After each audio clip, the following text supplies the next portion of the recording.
les Congolais sont allés recruter les Interamwe pour venir au Congo. Si ce n'est pas cette fameuse communauté internationale qui nous a largué 2 millions. Ah oui, quand même. Quand même, oui. Mais comment on bafoue l'hospitalité des Congolais? Voilà, voilà. C'est là où le bas blessé. Comment la communauté internationale? Aujourd'hui, moi, je crois que le problème, c'est au niveau de cette communauté. C'est une conspiration. Cette diplomatie-là, c'est un monde des intérêts. Et vous trouvez que le président Fachi, c'est comme s'il n'a pas encore bien compris cela? C'est cela? Il n'a pas encore bien compris parce que lui continue, bon, toujours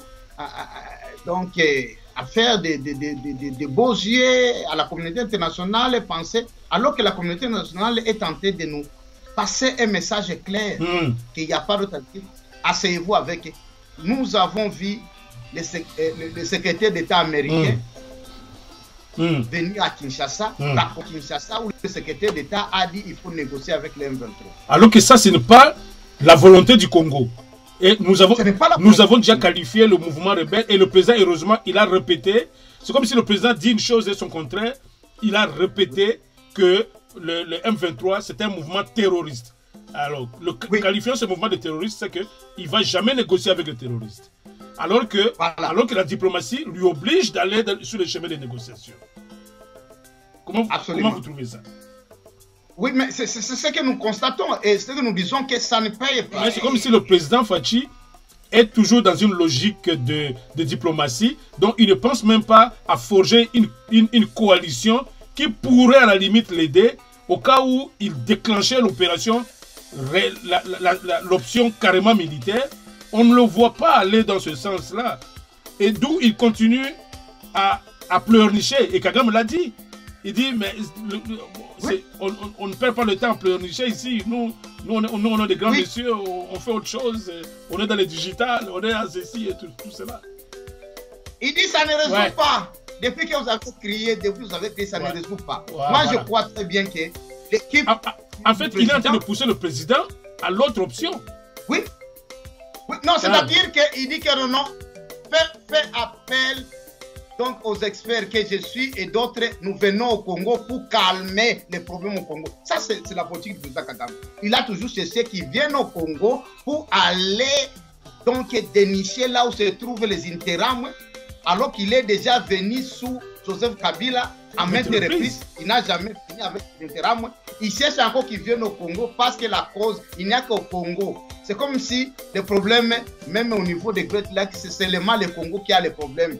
Parce qu'on parle de East, le Congo, c'est comme s'il y a seulement la guerre. Même dans son pays, Burundi, il y a toujours des rebelles et consorts. Mais quand il parle chez nous, pourquoi? Parce que lui, il est parti prenant de cette agression. Alors, moi, je crois très bien que le président doit réajuster. Et il continue à faire des beaux yeux, même à Museveni. Voilà. Pourquoi? Alors que Museveni, même si on ne veut pas lui pointer des doigts dans le discours, Museveni, c'est-à-dire que les M23 pour prendre Bunagana ou c'est il devait avoir le feu vert de Museveni. Il devait passer par. Même les officiels rwandais l'ont dit. Il dit que non. Bunagana, si les M23 sont passés, allez demander les mais c'est Kagame qui l'a même dit sur France 24, non? Oui. Il a dit, mais si les M23 sont là, mais posez la question aussi, pourquoi vous ne posez pas la question à Museveni aussi? Vous voyez, quand le président, j'ai noté ici, que il dénonce sur la tribune, il dit, il y a certains voisins qui ont des ambitions démesurées de puissance. Quand déjà lui, il affirme comme ça qu'il sait que certains de ses voisins ont des ambitions de puissance, ça signifie que là, on ne négocie pas. Parce qu'eux, ils sont dans une logique d'être forts, de s'imposer. Alors, votre réponse, c'est quoi? Vous aussi cherchez à vous imposer. Le problème, c'est que le Congo n'a jamais cherché à s'imposer dans la région. Je ne sais pas comment vous voyez ça. Non, mais exactement. C'est là où les approches de ceux-là qui ont toujours trouvé que Mouzé était peu diplomatique, parce que Mouzé, donc il appelait les chats par son nom. Il dit, quelle est cette puissance? Nous le savons, même Papa Honoré Ngwanda de Res Mémoire, il avait dit. c'est l'empire Imat aussi. C'est cette hégémonie-là. Que Museveni aussi de nombre. Et si nous devons savoir, Museveni qui était le premier à demander le président Félix de négocier avec les M23. Après la prise de Bunagana. Alors, nous devons comprendre. Et après, viennent même les Américains à qui nous pensons que, bon, ils sont en train de soutenir Fatih. Nous comprenons très bien que les Congolais ont compris que nous n'avons personne. Comme nous sommes un pays convoité de tout le monde, nous n'avons personne. Nous n'avons que des loups qui cherchent à prendre les morceaux. Même en termes du droit international, quand un pays vous agresse à ce point avec ses troupes sur votre territoire, vous êtes en situation de légitime défense. Donc ça signifie que vous êtes en droit de bouter ces forces-là dehors, au point même d'aller vers sa frontière. Et là, c'est le droit international. Pourquoi le Congo n'a jamais osé à repousser les forces rwandaises jusqu'à leur frontière et poser nos troupes à la frontière avec le Rwanda? Je crois que c'est cela qui manque maintenant. Avec un homme, avec un tel langage, vous sentez tout de suite que cet homme est bien soutenu. Il sait de quoi il parle. Il sait où il est en train de se tenir debout. Alors, avec un homme comme ça, vous voulez nous dire qu'une diplomatie classique, normale, dialogue, en termes de dialogue, sommet ici, sommet là-bas, tripartite là-bas, tripartite ici, pourra résoudre le problème entre nous et le Rwanda? Vous croyez ça? Au vu de ce que Kagame vient de faire comme une injure aux Congolais devant les Nations Unies? Rien du tout, il n'y a... Bonsoir, chers téléspectateurs. Toujours ravi de vous retrouver encore ce soir pour parler politique. Cette fois-ci, vous avez remarqué dans notre générique que nous sommes venus avec une nouvelle émission intitulée Plein Feu. Plein Feu, c'est tout simplement une émission où nous allons nous engager dans un débat ouvert, sans tabou, où parfois nos cœurs vont parler. C'est ça l'esprit de l'émission. Nos cœurs vont parler. Bien sûr, la raison sera toujours là. C'est pour cela que nous sommes en train d'inaugurer aujourd'hui cette émission Plein Feu sur iCanal Télé. Je ne suis pas seul sur ce plateau. Comme d'habitude, dans ce genre d'émission, d'ailleurs, c'est une émission de débat et d'analyse. J'ai invité le consultant de iCanal Télé, M. Gabi Kitoko, qui est avec moi déjà sur ce plateau. Il est là, comme vous le voyez. C'est notre consultant Gabi Kitoko que je ne présentais plus. Il est venu pour parler de son pays. Il est congolais. Je vous informe que Gabi Kitoko vit en Angleterre, précisément à Newcastle. C'est un véritable patriote. Vous savez, quand nous sommes ici en Europe, nous avons toujours la tentation de prendre des nationalités de ce pays. Voici, mon frère, je peux le témoigner ici. Il a refusé de prendre la nationalité britannique parce qu'il s'est dit, il est congolais, il va le demeurer. Il est né congolais, il mourra congolais. Donc, je vous salue, M. Gabi Kitoko. Bonsoir, M. Gabi Kitoko. Bonsoir, Papa Munda. Très heureux d'être ici avec tous les téléspectateurs de iCanal Télé, que je les salue aussi. Voilà. Et je vous informe que vous êtes en train d'inaugurer notre première émission. Et là, nous sommes très heureux de vous recevoir comme ça dans cette première émission Plein Feu que nous allons bientôt, nous sommes en train de démarrer d'ailleurs. Et comme vous savez, ce Plein Feu de ce soir, c'est au sujet de ces deux discours qui ont été prononcés aux Nations Unies, à l'Assemblée Générale des Nations Unies, et qui ont fait couler beaucoup d'eau et de salive, notamment le discours du président Tshisekedi, et surtout celui du président rwandais Paul Kagame. Je voudrais d'abord d'emblée comme ça, avant qu'on les écoute, que je vous passe la parole pour un certain aperçu, juste de façon globale. Comment vous avez trouvé ces deux discours? Parce que vous l'avez déjà suivi, nous tous nous l'avons suivi, mais pour les besoins de l'émission, nous allons le reprendre ici. Comment vous avez trouvé les deux discours, les deux chefs d'État et votre jugement de consultant? Oui, merci beaucoup. Papa Mouda, laisse-moi quand même télé et m'honorer dans cette première émission de plein feu. Ça chauffe là. Donc, vous le méritez. Vous le méritez. nous sommes là. Oui. Il faut se dire que je crois que tout Congolais qui se préoccupe de ce qui se passe dans notre pays attendait vraiment c'est 77e. Allez-y. Oui. Oui. Oui. Les Nations Unies, attendre que dira le président de la République, quel serait son discours. Et bien sûr, là, ce n'est même pas, on attendait ce que Biden dira ou Macron ou consort. En tout cas, tout se focaliser sur ce que dira le président de notre pays, la République démocratique du Congo, ainsi que l'agresseur, le président Kagame du Rwanda. Il faut l'avouer, le président a pointé du doigt le problème du Congo. Il n'a pas aménagé les mots pour dire que la situation du Congo est en train de se détériorer au vu de la communauté internationale. Cette communauté internationale, en soi, qui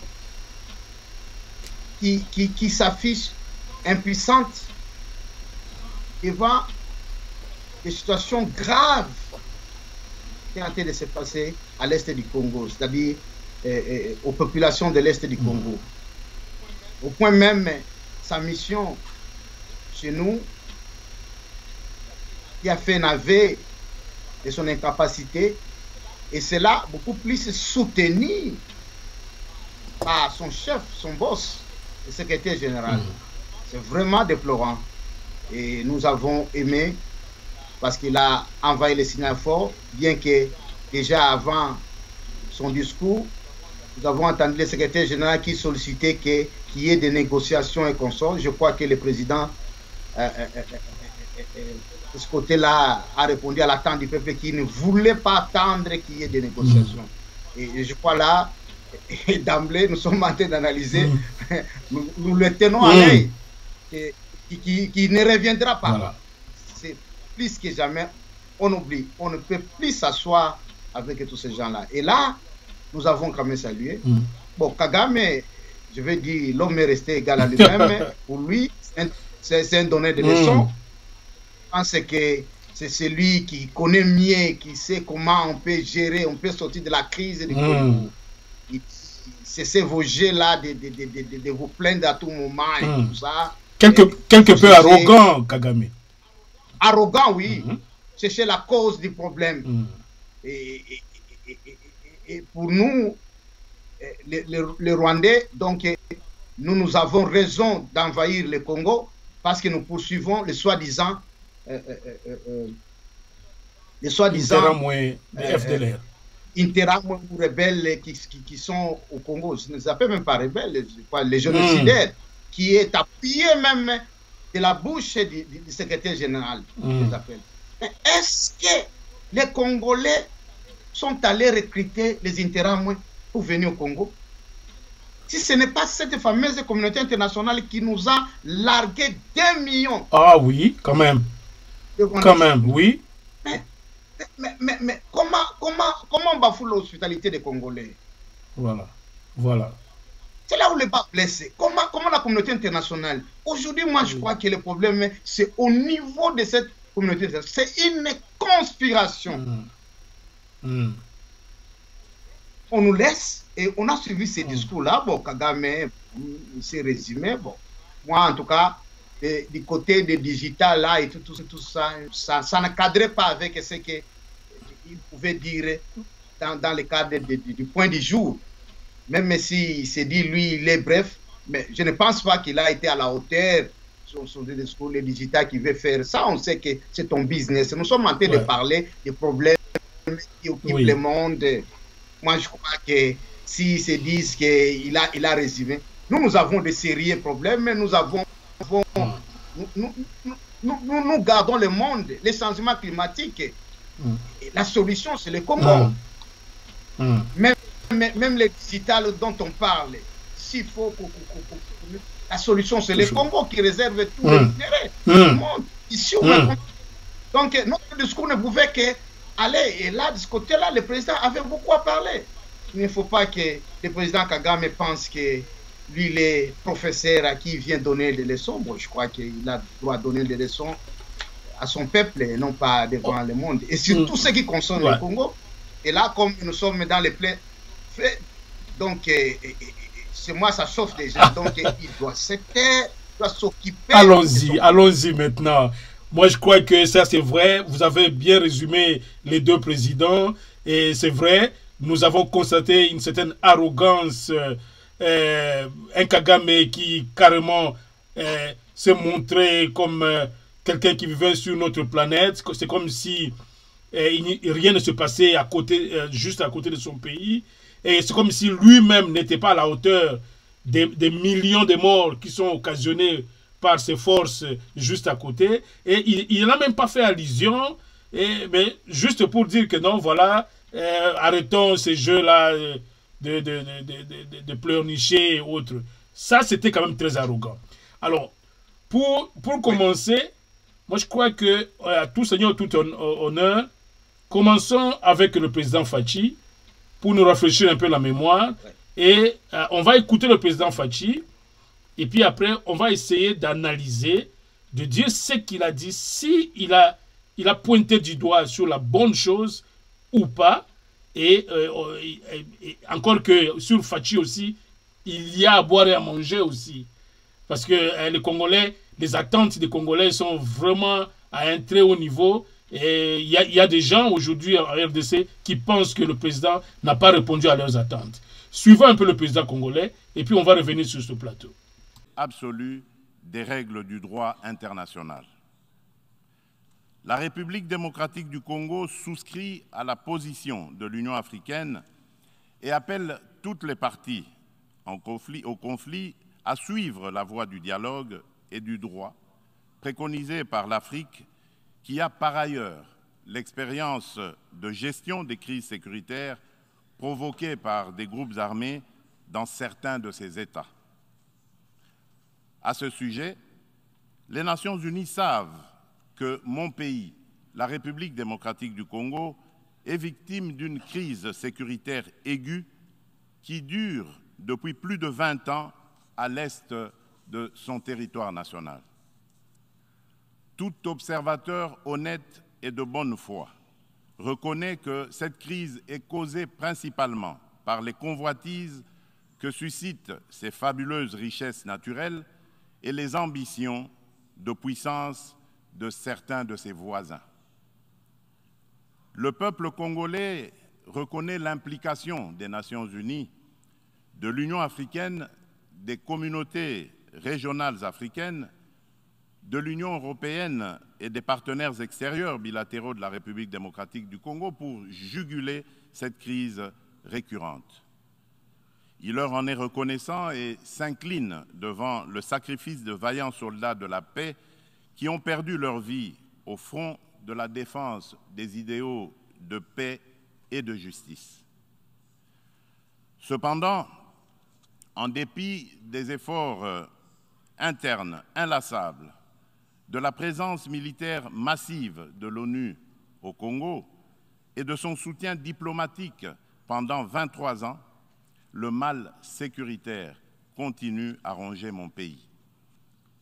Afin d'éradiquer définitivement l'insécurité, restaurer une paix durable et assurer la stabilité à l'est de la République démocratique du Congo, plusieurs accords ont été signés avec les groupes armés et même avec les pays voisins, sous la garantie de la communauté internationale.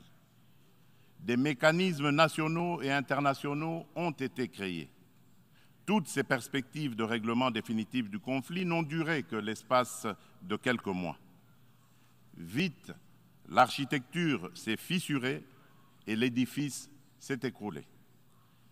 Et on recommence toujours avec les mêmes tragédies. Depuis mon élection à la tête de la République démocratique du Congo, je n'ai eu de cesse de me battre chaque jour pour la paix et la sécurité dans les provinces congolaises de l'Ituri, du Nord Kivu et du Sud Kivu.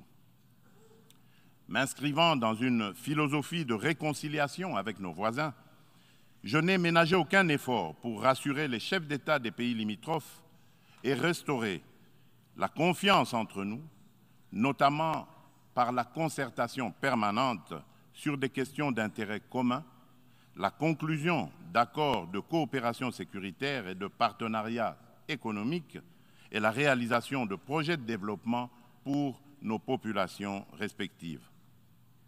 En dépit de ma bonne volonté et de la main tendue du peuple congolais pour la paix, certains de nos voisins n'ont trouvé mieux que de nous remercier par l'agression et le soutien des groupes armés terroristes qui ravagent l'Est de la République démocratique du Congo.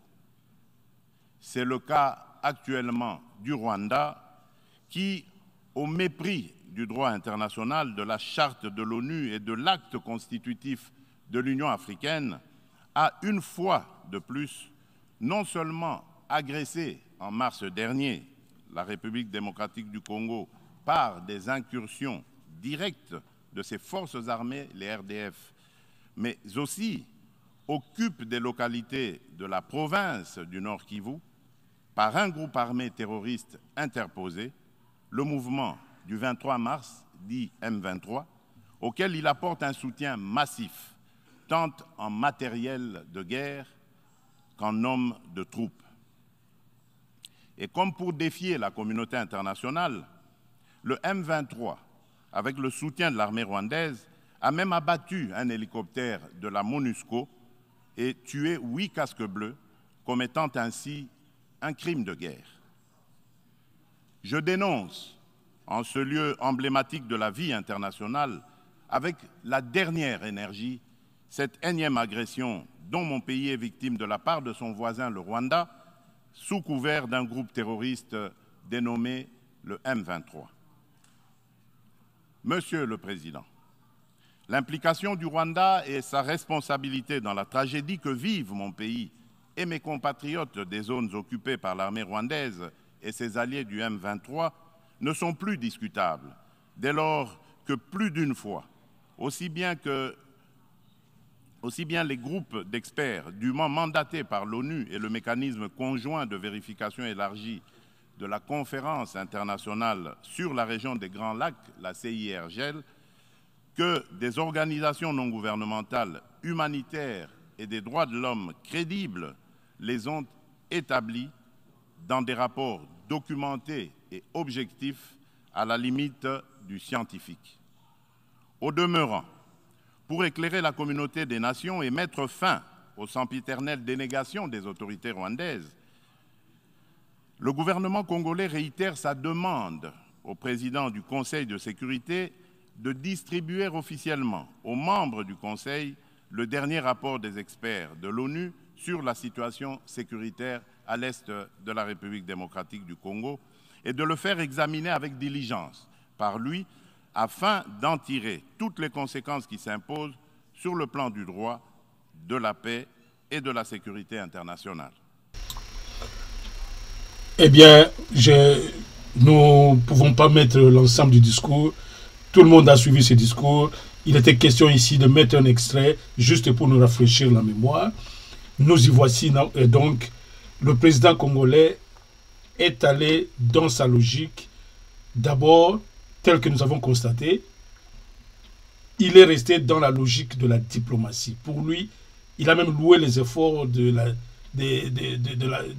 l'Union africaine qui est en train de faire la diplomatie dans les différents conflits qui sont engagés, dans lesquels les pays africains sont engagés. Il a loué ces initiatives parce que, comme on connaît le président Fachi, pour lui, la diplomatie est rien que la diplomatie.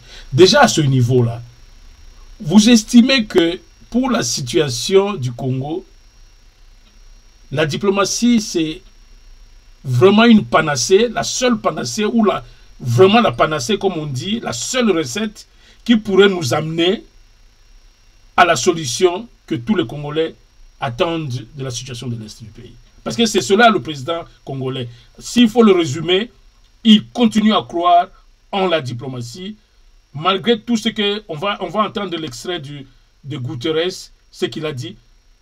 Pour lui, c'est la diplomatie, et il continue à supplier les institutions internationales pour constater les faits et afin d'apporter la solution. Trouvez-vous que le président congolais est sur le bon chemin? Moi, je crois que c'est ici où le président congolais doit comprendre que peut-être la majorité des Congolais, la diplomatie a beaucoup d'angles. Mais si l'angle sécuritaire, nous pensons que ça ne nous aide pas. Parce que le président lui-même, même dans son discours, même particulièrement à Luanda, vous avez vu sa déception, même dans le body language. Donc, dans sa posture. Il était déçu, même dans le langage, il a dit, lui il a travaillé en devenant président de la République, il voulait être donc en harmonie et en bon terme avec tous les voisins. Mais qu'est-ce qu'on lui a... C'est-à-dire que cette diplomatie-là, c'est un monde des intérêts. Et vous trouvez que le président Fachi, c'est comme s'il n'a pas encore bien compris cela? C'est cela? Il n'a pas encore bien compris parce que lui continue, bon, toujours à faire des beaux yeux à la communauté internationale et penser, alors que la communauté internationale est tentée de nous passer un message clair, qu'il n'y a pas d'autre. Asseyez-vous avec. Nous avons vu le secrétaire d'État américain venir à Kinshasa, où le secrétaire d'État a dit qu'il faut négocier avec les M23.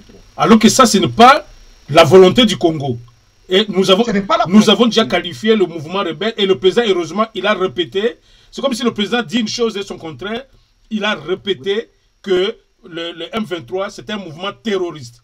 Alors, qualifiant ce mouvement de terroriste, c'est qu'il ne va jamais négocier avec les terroristes. Alors que la diplomatie lui oblige d'aller sur le chemin des négociations. Comment vous trouvez ça? Oui, mais c'est ce que nous constatons et ce que nous disons que ça ne paye pas. Je crois ici à Canal Télé, j'avais dit, pour moi, c'est un passe-temps d'aller même à Nairobi, d'aller... Je me souviens. Ou à Luanda. À Luanda, parce que l'agenda, regarde le président Paul Kagame, ce qu'il a dit quand il avait reçu, c'est pas moi, France 24 chez lui, c'est ce qu'il est tenté de répéter, même dans son discours aux Nations Unies. Donc lui il dit que non, l'histoire de blême là, et quand il parle, il ironise même. Quand on lui avait dit l'histoire de la guerre, il dit que non, je n'aime pas qu'on parle de la guerre, parce que vous ne savez pas ce qu'est la guerre. Donc il vous dit non, c'est de ce côté-là je suis fort.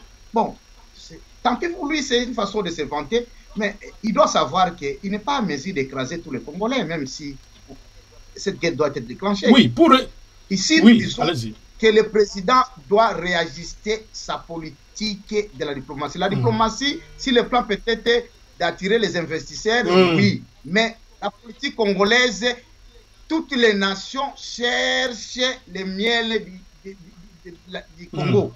Alors, il faudrait qu'on ait une politique. Bien sûr, on ne peut pas quand même fermer les portes à tout le monde, mais on doit chercher à décider quelle politique faire avec, par exemple, tel pays et l'autre pays, en fait d'avoir des alliés. Voilà. Mouzé, c'est pendant ce moment dire que Mouzé a eu derrière lui, le Zimbabwe a eu derrière l'Angola. lui... L'Angola qui l'ont aidé à aller combattre Kagame à l'Est, oui, voilà. Oui, à stopper. Mais c'est comme si le président Fachi est toujours dans une logique de diplomatie. Donc, il ne pense même pas à forger une coalition qui pourrait à la limite l'aider au cas où il déclenchait l'opération, l'option carrément militaire. On ne le voit pas aller dans ce sens-là. Et d'où il continue à pleurnicher. Et Kagame l'a dit. Il dit, mais oui. on ne perd pas le temps à pleurnicher ici. Nous, on est des grands oui. messieurs, on fait autre chose. On est dans le digital, on est à ceci et tout cela. Il dit, ça ne résout ouais. pas. Depuis que vous avez crié, ça ouais. ne résout pas. Ouais, moi, voilà. Je crois très bien que l'équipe... En fait, il est en train de pousser le président à l'autre option. Oui. Oui. Non, c'est-à-dire qu'il dit que non, fait appel donc aux experts que je suis et d'autres, nous venons au Congo pour calmer les problèmes au Congo. Ça, c'est la politique du président Kagame. Il a toujours cherché qu'ils viennent au Congo pour aller donc dénicher là où se trouvent les interim, alors qu'il est déjà venu sous Joseph Kabila en maintes reprises. Il n'a jamais fini avec les interim. Il cherche encore qu'ils viennent au Congo parce que la cause, il n'y a qu'au Congo. C'est comme si les problèmes, même au niveau des Great Lakes, c'est seulement le Congo qui a les problèmes. Parce qu'on parle de l'Est, au Congo, c'est comme s'il y a seulement la guerre à l'Est. Même dans son pays, Burundi, il y a toujours des rebelles et consorts. Mais quand il parle chez nous, pourquoi? Parce que lui, il est parti prenant de cette agression. Alors, moi, je crois très bien que le président doit réajuster. Et il continue à faire des beaux yeux, même à Museveni. Voilà. Pourquoi? Alors que Museveni, même si on ne veut pas lui pointer des doigts, Museveni, c'est-à-dire que les M23 pour prendre Bunagana ou c'est il devait avoir le feu vert de Museveni. Il devait passer par. Il devait passer par. Et même les officiels rwandais l'ont dit. Il dit que non. Bunagana, si les M23 sont passés, allez demander les Ougandais. Mais c'est Kagame qui l'a même dit sur France 24, non? Oui. Il a dit, mais si les M23 sont là, mais posez la question aussi, pourquoi vous ne posez pas la question à Museveni aussi? Vous voyez, donc, il s'amuse avec les Congolais. Parce que notre président est en train de prendre une option que eux trouvent une option de faiblesse, en fait. C'est cela, non? Mais jusque-là, d'ailleurs, c'est de ce côté-là où j'avais aimé le président de l'Assemblée nationale, du Parlement. Mbosso avait stigmatisé les deux. Il a dit Kagame et Museveni. Ok. Oui, il l'avait dit. Il dit, donc il a appelé les chefs à son nom. Il a appelé le président Museveni est aussi impliqué. Voilà. Dans cette agression. Alors, le président, bien sûr, il ne peut pas, comme on veut toujours dire que non, le président, voilà, il doit chercher. La diplomatie ne veut pas dire que c'est là où, s'il y a un point que je vais demander au président de la République, c'est cette fermeté. Quand on est national, mais le garant de la nation doit cogner, il doit frapper sur la table pour dire que pas question. Mais bien sûr, c'est parce que la vraie diplomatie est toujours au bout du fusil. C'est parce que même en diplomatie, c'est toujours, il faut être du côté, il faut être fort pour pousser l'autre à faire à lâcher les choses, quoi. Mais dans les conditions actuelles, où lui, il occupe votre territoire, où lui, il exploite vos richesses, mais vous allez seulement négociation, Conseil de sécurité, et ceci, cela, alors que ce sont les mêmes personnes qui équipent Kagame. Et on y reviendra quand on va parler de Guterres. Mais ici, par exemple, quand le président, j'ai noté ici, que il dénonce sur la tribune, il dit il y a certains voisins qui ont des ambitions démesurées de puissance. Quand déjà lui, il affirme comme ça qu'il sait que certains de ses voisins ont des ambitions de puissance, ça signifie que là, on ne négocie pas. Parce qu'eux, ils sont dans une logique d'être forts, de s'imposer. Alors, votre réponse, c'est quoi? Vous aussi cherchez à vous imposer. Le problème, c'est que le Congo n'a jamais cherché à s'imposer dans la région. Je ne sais pas comment vous voyez ça. Non, mais exactement. C'est là où les approches de ceux-là qui ont toujours trouvé que Mouzé était peu diplomatique, parce que Mouzé, donc il appelait les chefs à son nom. Il dit, quelle est cette puissance? Nous le savons, même Papa Honoré Ngwanda de Res Mémoire, il avait dit. C'est l'Empire Imat aussi. C'est cette hégémonie-là. Que Museveni aussi de nombre. Et si nous devons savoir, Museveni qui était le premier à demander le président Félix de négocier avec les M23. Après la prise de Bunagana. Alors, nous devons comprendre. Et après, viennent même les Américains à qui nous pensons que, bon, ils sont en train de soutenir Fati. Mais nous comprenons très bien que les Congolais ont compris que nous n'avons personne. Comme nous sommes un pays convoité de tout le monde, nous n'avons personne. Nous n'avons que des loups qui cherchent à prendre les morceaux du Congo.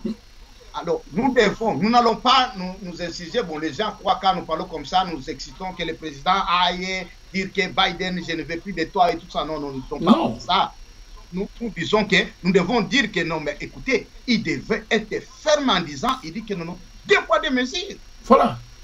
Voilà. Comment vous voulez que moi je négocie pendant que j'ai une force étrangère sur mon territoire? Sur mon territoire, on ne négocie pas, même en termes du droit international. Quand un pays vous agresse à ce point avec ses troupes sur votre territoire, vous êtes en situation de légitime défense. Donc ça signifie que vous êtes en droit de bouter ces forces-là dehors, au point même d'aller vers sa frontière. Et là, c'est le droit international. Pourquoi le Congo n'a jamais osé à repousser les forces rwandaises jusqu'à leur frontière et poser nos troupes à la frontière avec le Rwanda? Je crois que c'est cela qui manque maintenant. C'est ça le problème. Voilà. Et on vous dit qu'il faut s'asseoir avec ton bourreau pour lui demander comment vous allez résoudre les problèmes, alors que c'est lui l'agresseur. C'est là où nous disons, même si on ne peut pas quand même utiliser le langage des musées, au moins quand même au niveau même de cette diplomatie, on pouvait quand même avoir un ton ferme pour dire que non. Mais comment peut-on expliquer? Et le président peut quand même se justifier, dire que non. Comment je peux me justifier devant les Congolais qui sont en train de voir ce qui est en train de se passer, qui voient directement qu'il y a une troupe étrangère chez moi au nom d'un 23 alimenté. Et vous soutenez même qu'ils ont des armes sophistiquées. Voilà. Et puis surtout, on veut demander au président congolais d'aller sur la table de négociation avec des troupes étrangères qui sont sur le sol. Mais vous allez en négociation comme ça, vous êtes perdant. Parce que les autres vont monter les enchères. Parce qu'ils sont sur votre territoire. Parce que c'est comme si c'est vous qui allez, vous êtes en train d'aller les supplier, s'il vous plaît, quittez mon territoire, quittez. On ne va pas en négociation comme ça. On va en négociation en position de force. C'est-à-dire que le président Fachi, s'il pouvait, parce qu'on a vu Macron aux Nations Unies les a approchés. Et vous savez, Macron est plus proche maintenant de Kagame que même de Fachi. On sait que, bon, avec Fachi aussi, ils ont une certaine relation. Mais comment on peut pousser... Et Macron est en train de faire quoi? De chercher à pousser Fachi vers la table de négociation. Et ces négociations seront quoi? Le Congo va encore perdre. C'est-à-dire que nous allons lâcher beaucoup de choses, même nos minéraux et tout ça au Rwanda, pendant que le Rwanda doit d'abord payer ce qu'il a fait au Congo. Je ne sais pas comment vous trouvez ça. Absolument, c'est ça. C'est ce que nous constatons et c'est ce que nous déplorons. Pourquoi? Parce que le président Félix doit comprendre, même la démarche de Macron et consort, que les Congolais lui tiennent à l'œil. Donc, ils sont en train de voir ce qui est en train de se passer et que tous ces gens-là, ils cherchent seulement à nous mettre en otage. À nous mettre en otage. Afin qu'ils exploitent comme ils veulent le Congo. Pourquoi? Parce que Kagame, jusque-là, on le trouve que c'est les bons pions qui puissent les servir dans les sales besoins. Alors, nous disons, là, les Congolais, le président doit comprendre, même s'il n'est pas ferme, si nous constatons que lui est tenté de s'ouvrir dans ces pays-là, même avec les Kenyans, moi je dois le dire. Qu'est-ce que les Kenyans jusque-là nous a servi? Parce que si réellement les Kenyans pesaient, ils pouvaient ne fût-ce que dire que non. Mais ne fût-ce que retirez-vous de Bunagana et après nous allons demander quand même au président peut-être de négocier. Dans le cadre de East African Community, dans le cadre de East African Community, le Kenya qui est président en exercice, qui fait la présidence en exercice, pouvait demander à un pays membre et dire écoutez, tu ne peux pas agresser l'autre. Retire-toi et puis après, on va causer après. Des choses comme ça. Mais cela n'est pas fait. Mais le président Tshisekedi continue à croire en tous ces mécanismes-là. Il a encore répété aux Nations Unies. Mais alors que ça ne paye pas. Voilà. Parce que, comparons, nous avons vu du temps de Mouzé, quand il avait ses alliés, Mugabe et consorts, Mugabe avait un langage ferme. Il dit, si ces gens-là, moi je vais aller jusque partout là où ils sont, je vais frapper. C'est comme ça. Et quand ils ont frappé avec l'Angola, c'est là où la communauté sont venue, non. Voilà. Laurent Désiré Kabila, avec ses alliés, il risquait d'embraser toute l'Afrique. Voilà. Ils sont venus vite pour intervenir. Des forces. D'ailleurs, Mouzé ne voulait même pas la mission onusienne au Congo. Mais ils l'ont forcé. Ils l'ont forcé, oui. D'accepter parce qu'ils voyaient un danger que ça pouvait embraser toute l'Afrique. Mais maintenant, même si nous ne sommes pas dans cette logique et tout ça, mais nous sommes seuls devant tous qui disent seulement au Congo accepter tout. On a tué des millions de Congolais à accepter. Pas négocier avec le bourreau. Mais on a pillé les ressources naturelles du Congo, non acte négocié. Mais c'est dans quel pays? Ici en Occident, on négocie avec les rebelles. Les rebelles? On va négocier quoi dans le cas précis ici avec le M23, un mouvement monté? Le M23 avait déjà été défait lors du règne de Kabila, non? Ce mouvement était défait. Comment il est revenu en force aujourd'hui? C'est toujours dans le cadre... Tout le monde sait que non, c'est Kagame qui, quand il veut obtenir quelque chose au Congo, il monte des groupes armés, non? Ça, c'est connu. Oui. Et même le président lui-même, l'a même un peu affirmé, disant que non, la présence du Rwanda au Congo n'est plus à démontrer. Donc, c'est plus qu'une évidence maintenant. Alors, si c'est une évidence, oui, les mêmes lois de la communauté internationale vous protègent. C'est-à-dire que vous êtes maintenant en situation de légitime défense. Je continue à insister. Le Congo est en situation de légitime défense. Et nous, on serait là à l'est en train de massacrer tout ce qui bouge. Tout ce qui bouge parce que nous sommes sur notre territoire. Nous protégeons notre population, nous protégeons notre territoire. Mais c'est là où nous disons, je veux bien comprendre. Si, pour le cas du Congo, c'est la diplomatie qui est la panacée. Moi, je veux bien comprendre cela d'abord. C'est grave. Nous disons de la diplomatie. Si la diplomatie devrait réellement fonctionner du temps du président Félix, il pouvait trouver déjà une résolution du Conseil de sécurité sanctionnant même les M23 pour dire que non, qui quittent les sommats même, quittent le territoire congolais dans le cas contraire. Nous venons t'anéantir. Et même toutes les organisations régionales là. Mais qu'est-ce qu'ils font? Et puis, mais devant l'injustice, on se prend en charge. On se prend en charge. Même au niveau de la SADC, où il est maintenant président. Mais il ne pouvez pas dire que non. Mais est-ce que vous avez tous les rapports? Vous trouvez très bien que le Rwanda nous a agressés. Le Rwanda est sur notre sol. Mais faites quand même justice. Mais s'il n'arrive pas à trouver, alors il peut tirer les conclusions. Non, mais est-ce que vous trouvez... Mais vous... forme. Oui. Et nous disons, nous ne sommes pas prêts à supporter cela. Parce que nous ne sommes pas prêts à accepter que nous devenions le valet de tous les pays, même des petits pays qui ne valent absolument rien devant le Congo. Donc en conclusion, ici, nous devons dire que le président Tshisekedi est allé encore perdre du temps aux Nations Unies pour continuer à prôner ce qui n'apportera rien à son pays. Parce que tout ce qu'il a dit, c'est l'appel à la diplomatie. Oh, le Conseil de sécurité, distribuer le dernier rapport à tous les membres pour qu'ils fassent pression au Rwanda. Combien de fois on a fait pression au Rwanda? Ça fait des années.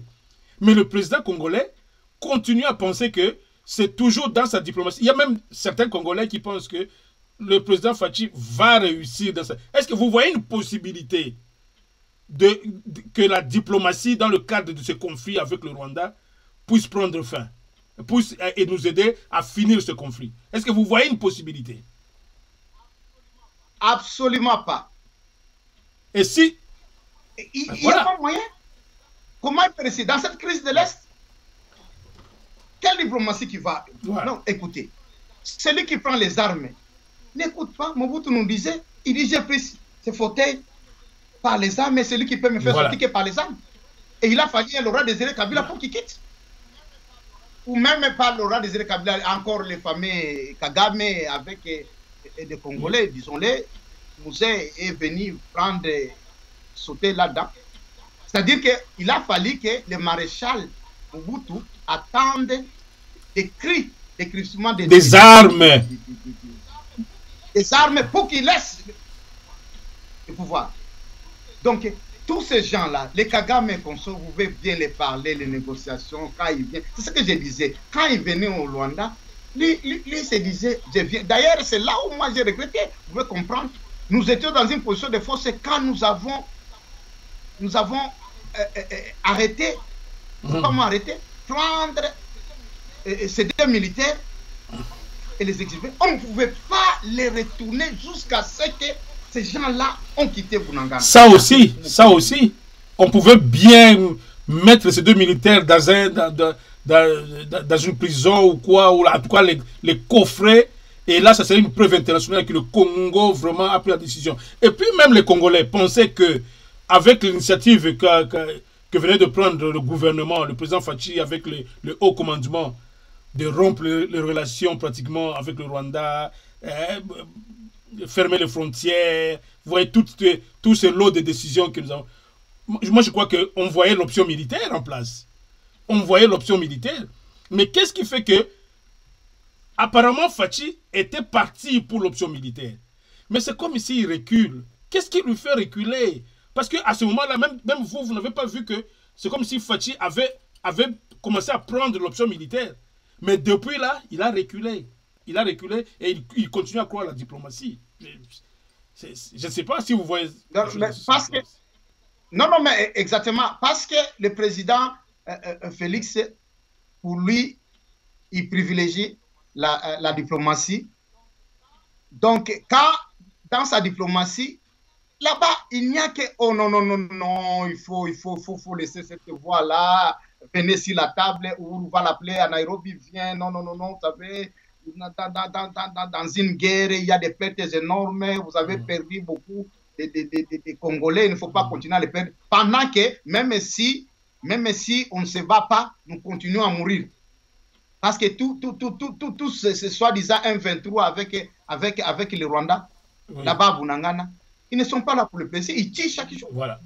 Donc, oui. Donc, moi, je ne veux pas dire que le président est allé juste perdre le temps aux Nations Unies, mais nous lui disons qu'il est temps maintenant qu'il se réveille dans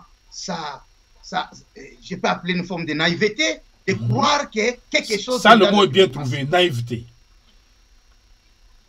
Il faut sortir de cette naïveté, de croire que la diplomatie va te payer. Il a déjà compris, parce que moi, j'ai lu le président, depuis que Kagame a déclenché cette guerre de prendre Bunagana.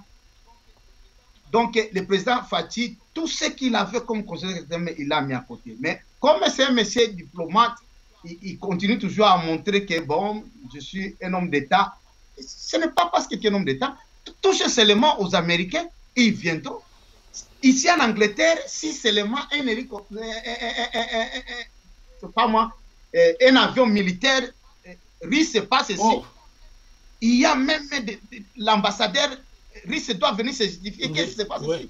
Oui. Est-ce qu'ils ne sont pas diplomates? Ils ne sont pas démocrates. Ouais. Mais il s'agit ici de la souveraineté nationale. On ne peut pas hypothéquer cela, peu importe qu'on a d'autres pays. Mais est-ce que vous ne trouvez pas que le président Tshisekedi est dans une position où il n'a pas le choix? Quand il est arrivé au pouvoir, il s'est dit que bon, il ne pourra s'asseoir sur ce siège-là que s'il se fait ami des Occidentaux. Alors, vous ne trouvez pas que maintenant il est victime de ça? Les mêmes Occidentaux l'ont trahi, ils soutiennent maintenant son ennemi, son adversaire, et lui est resté esclave. Parce que c'est ce que nous voyons avec Macron. D'un côté, il nous montre que non, ah non, écoute, nous sommes tes amis et tout ça, mais les mêmes puissances vont soutenir Kagame contre lui. Et lui, comme il a tissé des amitiés avec eux, et ceux-là lui conseillent non, sur la voie légale, sur la voie légale. Et dans cette voie légale, Guterres l'a dit, on va mettre quelque chose de Guterres maintenant. Donc ça signifie que Fachi, je crois, finalement, on peut dire que il est esclave de l'option qu'il a prise. Parce que Mouzé n'était pas comme ça. Mouzé est venu avec un esprit indépendant. Il a régné comme un indépendant et il pouvait prendre des options en homme indépendant. Mais Fachi n'est pas un indépendant. J'aimerais qu'on fasse ce constat-là. Je ne sais pas si vous avez fait ce constat-là aussi. Oui. Non, mais le constat est clair. Encore une fois de plus, ça prouve que la diplomatie de Fachi ne réussit pas. Parce qu'il devrait lui charmer aussi les Macron et Conso pour sa cause. Pourquoi? Ils doivent qui est un commissionnaire, alors que Fachi peut lui-même signer ce contrat avec elle. Ah bon, comparons. Ouais. Mobutu, dans sa diplomatie, pouvait avoir, il a derrière lui les États-Unis, même la Russie et tout ça, il pouvait combiner. C'est pour sa cause. Oui. Oui. Mais maintenant, nous avons vu aussi, même avec Mouzé, même si on le dit que Mouzé a ici, quand il est entré, la France n'était pas derrière. Chirac l'avait dit. Il dit, vous savez très bien que nous n'avons pas soutenu l'accession à la magistrature suprême de Laurent Désiré Kabila. Mais pendant le temps que Mouzé était au pouvoir, la France est parmi les pays qui ont fourni même les armes à Mouzé. Voilà. Ils l'ont soutenu, c'est-à-dire, c'est ça la force de la diplomatie. Quand il a parlé à ces gens-là, il dit, mais écoutez, je sais que vous étiez avec Mobutu, mais regarde ça demain. Regarde maintenant, moi je suis venu. Il y a ça, venez. Les Français étaient les premiers maintenant à courir derrière Moussa. Voilà. Donc il y a quelque chose qui manque dans la diplomatie de Fachi. Il fait la diplomatie classique, respect des lois internationales, mais il devrait faire cette diplomatie de coulisses. De coulisses. Oui, de coulisses, je dis. Des alliés, bien sûr. Parce qu'apparemment, c'est comme si Fachi n'a pas d'alliés. Hein? N'a pas d'alliés. Oui. N'a pas d'alliés. Mais il pouvait demander qu'est-ce que Macron peut chercher pour qu'il soit mon allié qui soutienne la cause du Congo. Ah oui. Qu'est-ce que l'Amérique cherche pour qu'il soutienne mon pouvoir? Mais c'est ça la diplomatie. Tout à fait. Mais c'est comme si Fachi est resté dans le superficiel, au droit international, aux chartes des Nations Unies, aux chartes de l'Union africaine et tout ça, les textes. Qui suit les textes dans ce monde d'anarchie ici? Qui suit les textes? C'est justement ce que vous dites là, une diplomatie secrète où vous étudiez l'autre, vous dites non, si je lui donne ça, il va jurer pour moi. Si je donne à celui-là aussi, il va... Et quelqu'un va se retrouver dépouillé et dire, oh, tous mes amis sont allés de l'autre côté. Et il va baisser la tête. Donc je crois que c'est ça qui manque. Oui, j'ai vu le président même en Israël. Je croyais que c'est le temps, il pouvait ne plus que chercher à charmer les Israéliens. Des rapports par exemple avec Israël. Israël serait un grand allié, notamment sur le plan militaire. Oui. Mais dans tout ça, nous ne voyons rien. Alors nous disons que cette diplomatie, même c'est des Congolais qui pensent au nom de la diplomatie, Fachi va rester dans ce problème. Moi je lui dis, mais qu'est-ce que vous avez comme indice pour nous? Parce que ne fût-ce que parmi les puissants, Nous ne voyons on ne voit personne réellement soutenir Fachi. On ne voit personne, même en Conseil de sécurité. Quand tout cela, quand le ministre des Affaires étrangères est allé dernièrement ici au Conseil de sécurité, toutes ces puissances ont parlé et tout ça, mais on n'a pas senti un pays fort comme la Grande-Bretagne, par exemple, parmi les membres permanents du Conseil de sécurité, là, la Grande-Bretagne, la Chine et tout ça, les États-Unis, la France, on n'a pas vu un seul pays vraiment émerger pour dire « moi j'exerce mon veto, le Congo a trop souffert, il faut une solution ». On n'a pas vu un pays comme ça. Alors que le Congo a tout pour charmer ces pays-là. Oui. Et de quelle diplomatie alors Fachi parle-t-on? Voilà, c'est ça. Même en Afrique, parlez-moi d'un pays.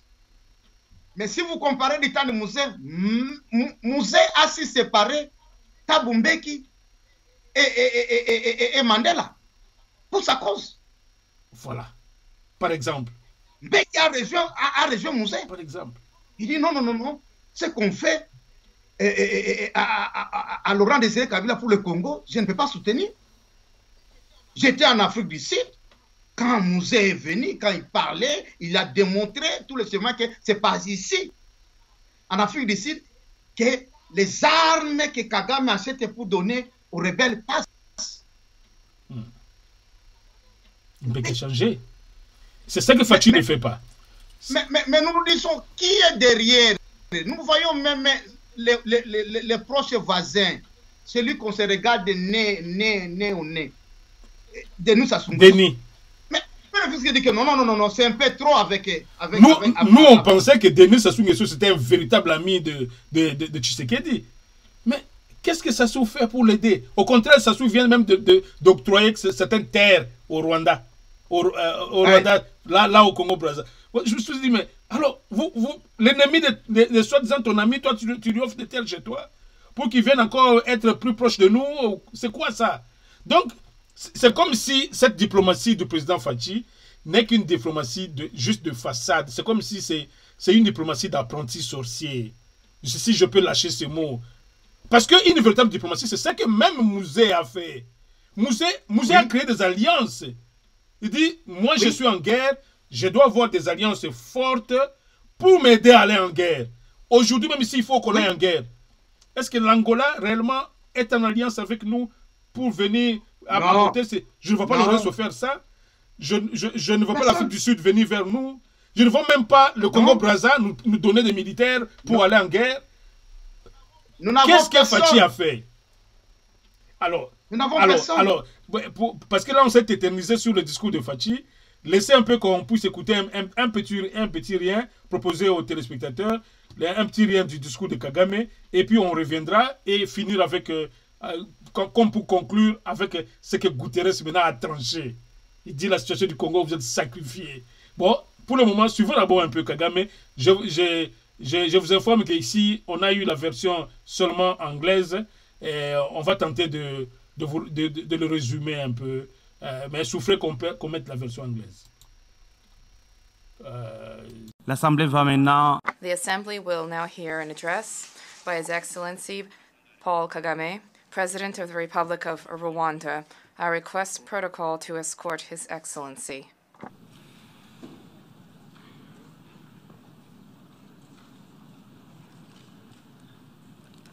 Au nom de l'Assemblée générale, on behalf of the General Assembly, I have the honor to welcome His Excellency Paul Kagame, President of the Republic of Rwanda, and to invite him to address the Assembly. President of the General Assembly, the Secretary General, Excellencies, Heads of State and Government, distinguished delegates. The Secretary General's landmark report, Our Common Agenda, has only grown in value since it was launched 1 year ago. The world is in a state of turbulence with intersecting crises growing in scale and severity, including climate change, food price inflation, conflict, and uncontrolled migration. These challenges all require multilateral cooperation and efforts, yet the perception that the international system is no longer up to the task has only deepened, particularly where the interests of powerful members are at stake. In the Eastern Democratic Republic of Congo, recent setbacks have served to highlight that the security situation is fundamentally no different than it was 20 years ago, when the largest and most expensive United Nations peacekeeping mission was first deployed. This has exposed neighboring states, notably Rwanda, to cross-border attacks that are entirely preventable. There is an urgent need to find the political will to finally address the root causes of instability in Eastern DRC. The blame game does not solve the problems. These challenges are not insurmountable, and solutions can be found. This would ultimately be much less costly in terms of both money and human lives. Despite shortcomings, there are examples to demonstrate that international cooperation can successfully address the issues that matter to all of us. Global health is a case in point. The Global Fund to fight HIV, tuberculosis, and malaria has helped save countless lives in Africa and beyond, while also strengthening health systems. Voilà, Kagame qui juste réserve un paragraphe pour la situation au Congo, où il dit que il constate que la situation en RDC n'est pas différente d'il y a 20 ans, qu'il y a toujours des problèmes et que cela lui coûte même en termes de taxes, ces populations pour traverser et tout ça. Il déplore donc la situation et puis et cela coûte même beaucoup d'argent à l'institution des Nations Unies comme la MONUC et tout ça, qui est toujours là pendant 20 ans, alors que des solutions sont là, on peut les trouver facilement. Il est donc question d'aller vers les raisons profondes, les causes profondes, ce qu'il appelle les causes profondes, au lieu de faire le folklore qui dure pendant des années. Et puis il dit les blame game, c'est-à-dire ces jeux-là de pleurer, ça a trop duré et puis ça ne résout pas les problèmes. Et que la solution est pourtant là. Et si on va vers la solution, on peut trouver la solution et qui pourra aider à sauver même des vies humaines et même qui aura moins de coûts, même financiers. Ça, c'est le résumé. Voici comment Kagame, qui va sur la tribune des Nations Unies pour faire un discours de politique générale dans le cadre de son pays, voilà la portion de paragraphe qu'il réserve à la grande problématique qui engage plus de 100 millions d'habitants du pays voisin. Vous avez déjà un peu commenté cela. Est-ce qu'avec un homme comme ça, pour rester sur notre fil d'idées, avec un homme, avec un tel langage, vous sentez tout de suite que cet homme est bien soutenu. Il sait de quoi il parle. Il sait où il est en train de se tenir debout. Alors, avec un homme comme ça, vous voulez nous dire qu'une diplomatie classique, normale, dialogue, en termes de dialogue, sommet ici, sommet là-bas, tripartite là-bas, tripartite ici, pourra résoudre les problèmes entre nous et le Rwanda. Vous croyez ça? Au vu de ce que Kagame vient de faire comme une injure aux Congolais devant les Nations Unies. Rien du tout. Il n'y a rien qu'on peut s'attendre à ces négociations ou à ces discussions du parti. Il n'y a rien. Au contraire, quand il y a ces négociations, parce qu'en fait de compte, on doit faire des concessions. Même si Kagame se disait, j'ai fait des concessions, mais il va demander, mais je suis venu seulement et vous ne m'accordez même pas. C'est que quand j'analyse un peu profondément, je me dis que le président Kagame n'a pas achevé vraiment sa mission au Congo. Seulement comme il nous a infiltré les gens jusqu'au sommet de l'État, mais je crois qu'il cherche à avoir, c'est-à-dire à miner tous les territoires du Congo. Je crois que ça lui échappe quelque part. Il veut réellement connaître tout ça. Premièrement, c'est un monsieur qui avait pris tous les archives de notre service de sécurité. Il a le Congo en main. Parce qu'il y a eu un moment donné, les Rwandais ont géré ce pays. Oui. Donc, la machine congolaise, Kagame a ça en main. Je crois que c'est ça qui lui donne cette tendance de bomber le torse. C'est dire, moi, ce pays-là, je vous ai en main. Il connaît comment fonctionne le Congo. Allez-y. Oui, je crois qu'il lui échappe certains paramètres qui cherchent toujours. Je n'ai jamais vu pourquoi Kagame revendique toujours qu'ils viennent au Congo pendant que il a ses agents au Congo. C'est-à-dire qu'il a une autre mission. Vous savez, tout un pays, même si vous avez pris ses archives, il y a des mystères. Alors Kagame est en train de chercher les points qu'il n'arrive pas jusque-là à comprendre. Il cherche encore à infiltrer les gens pour qu'il ait toute l'histoire. Alors il rêve. Alors moi je sais que vous êtes très partisan de think tank. Moi je crois que oui, le Congo n'a pas encore compris la raison d'être des groupes de réflexion, de grands think tanks. Quand on dit think tank, ce n'est pas de simples groupes de réflexion. C'est au niveau de notre intelligentsia. Essayer de réfléchir pour entrer dans l'intelligence de Kagame, pour réellement comprendre alors ce que vous êtes en train de chercher à dire là. C'est que Kagame cherche quelque chose. Tout ce que nous voyons là, M23, Bunagana et autres, même si on négociait, lui, la solution ne sera toujours pas trouvée. Parce qu'il a quelque chose d'autre. Dès lors que nous, on ne fera pas de grandes analyses pour trouver réellement ce que Kagame veut, alors, moi je crois qu'on perd du temps. On perd du temps. Parce que cet homme a quelque chose d'autre qu'il cherche au Congo. Je te dis qu'il a, parce que du temps du règne de Joseph Kabila, Kagame était au Congo. C'est lui qui dirigeait le Congo. Joseph Kabila a fait appel. Nous savons tous là où le fameux Kamere a quitté le pêchoir du Parlement. Il l'a fait venir.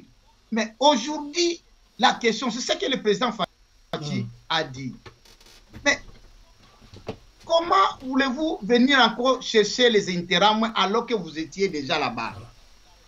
C'est-à-dire, la réponse est claire, ce n'est pas les intérêts que vous cherchez. Il y a des dossiers qui lui échappent jusque-là.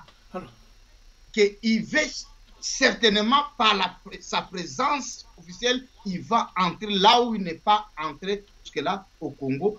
Je ne me dis pas en termes de territoire, c'est-à-dire peut-être aller puiser les informations au niveau d'une chefferie ou de quoi pour comprendre les mystères. Mais c'est là où les États aujourd'hui, quand vous avez un chef d'État voisin qui a des prétentions aussi belliqueuses à ce point, au point de chercher à infiltrer votre pays et même à vous arracher le pays, parce que si Kagame veut en fait régner sur le Congo.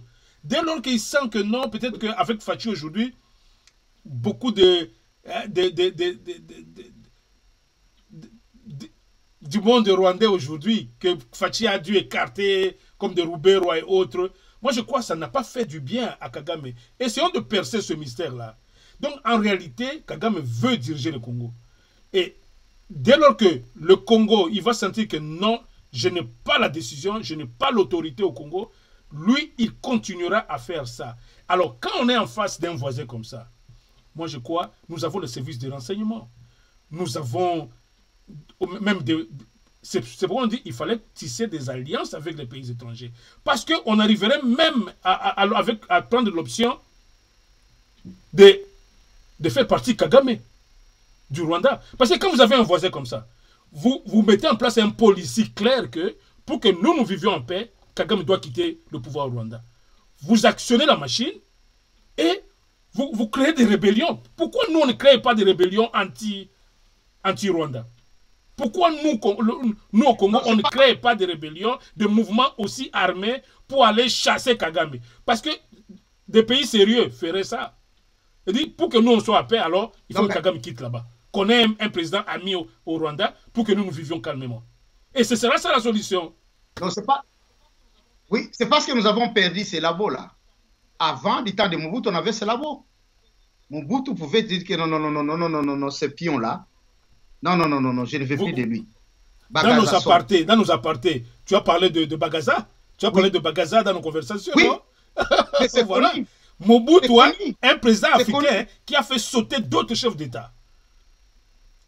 Oui. Pourquoi Fachi qui occupe le même fauteuil? Pourquoi il n'arrive pas à faire partie? Mais lui, il va plutôt quémander. Mais Kagame, la seule solution, c'est de monter une stratégie pour le faire partir du pouvoir du Rwanda. Pour que le Congo vive en paix. C'est là il faut reconnaître quelqu'un. Mobutu, à ce niveau-là, il avait une équipe de stratèges pour peut-être dire que think tank qui devait travailler, infiltrer. Mais nous avons la NER, nous avons nos services de renseignement. Qu'est-ce qu'ils font? Oui. Non, mais un service qui est infiltré. Oui. Déjà ça. C'est ça qui fait la faiblesse du Congo, en fait. La faiblesse, il n'y a pas moyen. Donc, déjà, tout ce que vous parlez, dit avec Kagame, ne voyez pas seulement Kagame, il faut voir l'Empire, il ment tous. C'est là où même s'il y a des divergences entre Kagame et Museveni, mais ils se retrouvent toujours. C'est-à-dire qu'ils ont un labo qui se dit, oui, vos limites là-bas. Voilà. Et avec l'appui de quoi? Avec l'appui de l'Écosse. Quand il y avait divergence entre Museveni et Kagame, qui les a réconciliés? C'est ici à Edinburgh, tout près de chez toi. Oh yeah, vous voyez ça? Ils sont venus, oui, c'est ici. Après là, ils se sont réconciliés. Après, quand ils se sont battus à Kisangani, ici à Edinburgh, on les a réconciliés. C'est dans le cadre du Commonwealth, donc. C'est dans le cadre du Commonwealth. Non, pas dans le cadre du Commonwealth. Écosse n'a rien à voir avec Commonwealth. Bon, bien sûr, ils sont dans le Royaume-Uni, non? Non, c'est les multinationaux. Les multinationaux, oui. La force, oui. Ils ont appelé parce que ce sont les agents. Ils les ont dit, mais entre vous, il ne faut pas arriver jusqu'à ce niveau-là. Vous nous ferez un mauvais business là-bas. Je vais vous attendre. Et non seulement ça, c'est-à-dire qu'il y a un service que même les multinationaux disent que non, appelez vos gens là. Vous le faites. Voici, vous avez vos objectifs. Assignez-vous à vos objectifs. Donc, c'est ce que vous disiez tout à l'heure, que Fachi ne parvient pas à arracher ce genre de puissance derrière lui aussi. Quand vous dites qu'au niveau de l'Écosse, c'est vraiment, c'est vraiment très solide ici, le pouvoir qui est en train de back-up, comme nous disons en anglais, le pouvoir de Kagame et de Museveni. Pourquoi le président Tshisekedi Tshilombo ne pouvait pas, jusqu'aujourd'hui, 4 ans au pouvoir, il n'a pas su bâtir une coalition autour de lui pour soutenir son pouvoir et faire partir Kagame? C'est ce que je me dis, que c'est là où j'ai dit que la diplomatie, en réalité, jusque-là, Fachi doit rectifier. Ça ne marche pas. Parce qu'il devait avoir, ne fût-ce que 2 ou 3 puissances du monde derrière lui. Apparemment, il n'y a aucun pays. Les scènes du Conseil de sécurité, là, la Chine, la France, le Royaume-Uni, les États-Unis, et la France, aucun d'eux, je dirais qu'il est réellement derrière Fachi. Aucun. Même notre ancien colon, La la Belgique. Belgique. Qui est... D'ailleurs, lui, c'est le non-aligné de l'époque. Il n'est ni Rwanda, ni Congo. Alors pensez-vous comment on peut réussir? Pensez-vous de quelle diplomatie on peut parler? Et moi, ce que je me dis, vous savez, Paul Kagame, je sais qu'il va échouer dans sa mission parce qu'il y a des mystères en termes de nation, il y a des limites. Vous pouvez avoir un temps où vous sentez. Lui n'est même pas 60% de ce qui était Mobutu. Mais il fait son temps. Mais il fait son temps, mais le peuple congolais meurt. Mais c'est ça que nous disons. Nous disons, le problème c'est quoi? Parce que, bon, le peu de temps que Mouzé a vécu, mais Kagame commençait à respirer dans le bonbon. Ouais. Parce que celui-là était prêt à embraser. D'ailleurs, il voulait dire que je vais raser. C'est ce que j'ai toujours dit, que pour être chef de l'État au Congo, il faut être prêt à mourir, donc. Un peu comme Laurent Désiré Kabila. Moi, je crois que le président Tshisekedi est trop soft. Trop soft parce qu'il se veut un gentleman. Lui, il veut jouir de son pouvoir. Alors que le même qui était avant lui, Laurent Désiré Kabila, qui avait le plein pouvoir aussi au Congo, qui était président, qui trônait autour de toutes les richesses qu'il y a, mais il avait dit que pour mon pays, je vais verser mon sang. Il s'est appelé soldat du peuple. C'est-à-dire que quand vous avez un président qui veut plus protéger sa vie dans le contexte du Congo, il n'y a aucune solution. C'est comme ça qu'il faut voir maintenant les choses. Parce qu'on a vu avec Laurent Désiré Kabila, il a dû bousculer parce qu'il a vu que non, il n'y a personne pour nous défendre si nous-mêmes nous ne nous défendons pas. Absolument. Vous n'allez pas sortir de ce gouffre-là parce que les gens disent que ne contentez-vous à rester là où vous êtes. Ouais. Regarde, les Macron vont venir, vous croyez que non, il est tenté d'accueillir le président Fachi et tout ça, mais alors qu'il lui joue les jeux. Ouais. Donc, il y a des relations privilégiées avec le Rwanda. Pendant que c'est le Congo qui vous donne tout. Bon. Alors, nous devons nous questionner. Le problème, ce n'est pas Kagame. Kagame n'est rien. C'est à nous maintenant de dire qu'est-ce qu'il faut. Qu'est-ce qu'il faut pour que nous puissions aussi charmer ces grandes nations. Donc, vous voulez donc dire que le problème, c'est le président Tshisekedi. Si peut-être on avait un autre président un peu plus belliqueux, je dirais, on aurait un autre résultat. Vous ne trouvez pas? Alors, le problème, c'est le président Tshisekedi. Il peut changer la donne comme il peut nous maintenir dans l'esclavage vis-à-vis du Rwanda. Ah, là vous vous rappelez le dernier langage dernier message du Papa Honoré Ngwanda, de reste mémoire. Il a dit que, bon, comme il appelait toujours, Chilombo, c'est celui qui a là, il est capable de lui-même de ruiner le pays, ou il est aussi capable de sauver le pays. Ah. Pas juste un seul geste. Voilà. Oui. Il le sait. C'est un monsieur de service, c'est un monsieur qui était tout autour du président. C'est-à-dire qu'il suffit seulement que le président, là, Fachi, si il tape sur la table et dit que non, bon, advienne que pourra. J'engage mon pays dans cette voie. C'est fini. Peu importe les dégâts. Mais nous ne disons pas qu'il s'engage pour qu'il aille mourir, et peut-être c'est là où les autres croient. Personne ne souhaite cela. Mais, non, nous disons qu'il doit regarder ces gens-là, même si lui, il évite et protège sa peau, ces gens risquent de lui faire du mal. C'est ça le problème. Donc, parce que, au moins, comme Congolais, ils ne veulent pas. Et ils savent très bien. C'est ce qui est arrivé avec Mouzé. Ils croyaient qu'ils vont manipuler Mouzé, mais ils ont trouvé l'autre équilibre. Voilà. Alors, si Fachi est tenté de croire avec une négociation, en fait, non. Les Congolais, il ne faut pas les... Jusqu'au jour où on va abattre Fachi, on ne voudrait pas souhaiter cela.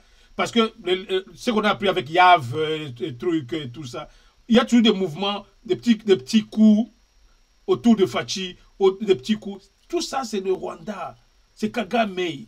Jusqu'au jour où lui, il va abattre Fachi. Et là, il va se dire, bon, ok, vite, il place son homme et l'affaire est finie.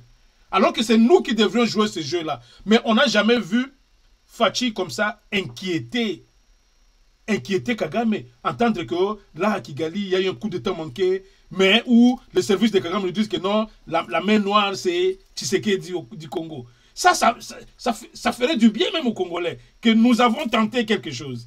Donc, Fachi est dans un pouvoir classique, je ne sais pas moi, Mwana Boboto et tout ça, alors que dans les relations internationales, il n'y a pas de Mwana Boboto. C'est une anarchie et il faut aller, et c'est pourquoi une transition, je voudrais qu'on écoute Guterres, parce que notre temps est en train d'évoluer, ouais. Et écoutons un peu le secrétaire général des Nations Unies qui...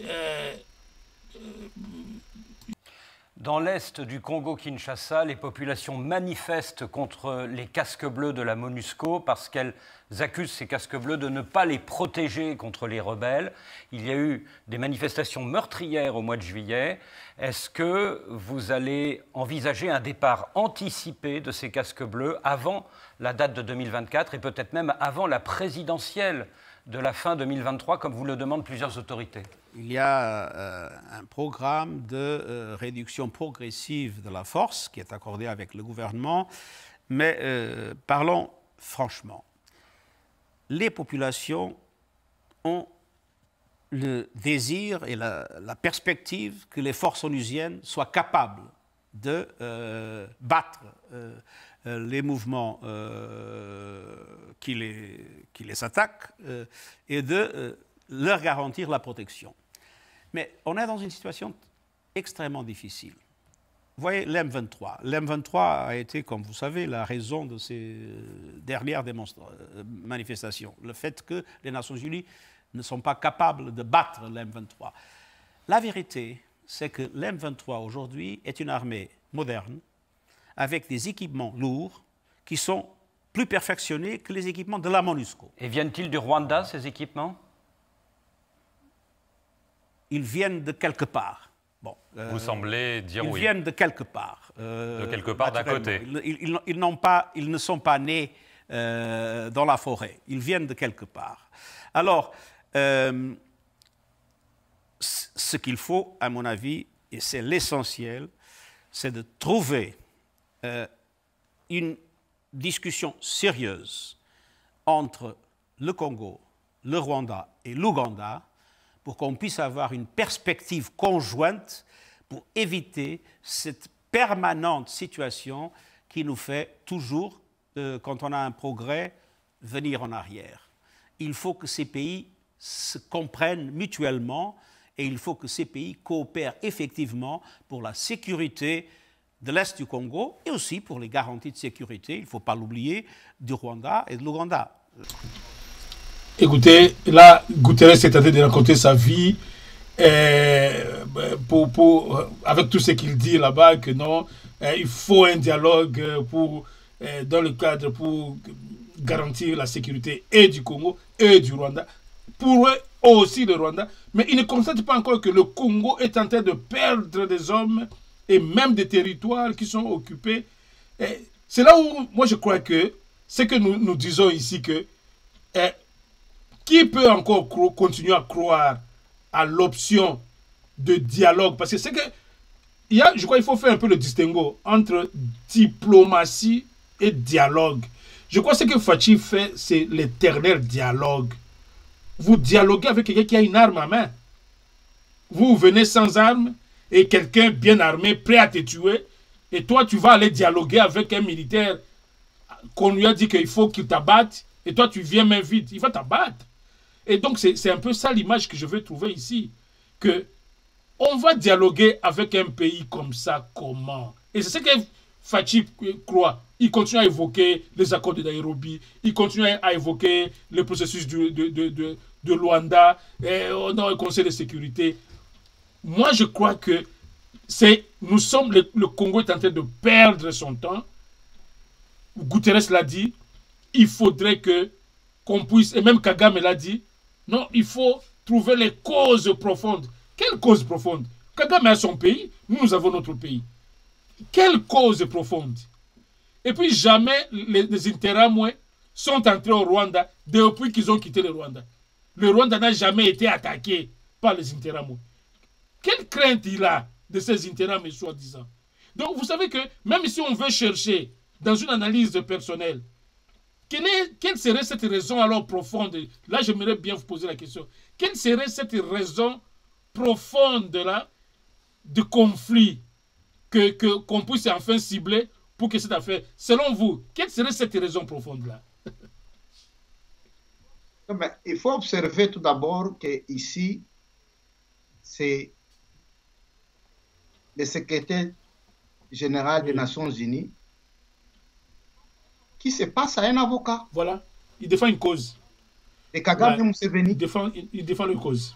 Je suis en train encore d'analyser là. Je suis attristé profondément. Je me dis que même au nom de la diplomatie, ne pouvons pas même faire une lettre d'indignation au niveau de secrétaire. Normalement. Ouais. Premièrement, tenter d'affaiblir notre armée en publicitant les terroristes. Ouais. Même les terroristes ici, de tout ce que nous connaissons des Arabes, on n'a jamais fait leur apologie comme ça, quoi. Apologie, oui. De dire qu'ils ont des armes sophistiquées, tout ça. Mais un secrétaire général des Nations Unies, qui est en train de... qui les Nations Unies n'ont pas ces armes-là. C'est quoi ça? Qui fabrique ces armes-là? Et puis il dit même que ces armes ne sont pas nées là-bas. Ça vient de quelque part. De quelque part? De quelque part. Et vous dites qu'ils ont les armes plus sophistiquées que les Nations Unies. Alors que les Nations Unies, c'est y compris les États-Unis, c'est y compris la Grande-Bretagne, c'est y compris la Russie. Vous ne trouvez pas ici que le secrétaire d'État, le secrétaire général, était en train seulement de dissuader notre armée de ne pas se battre pour dire que non, vous allez mourir. C'était le message subliminal.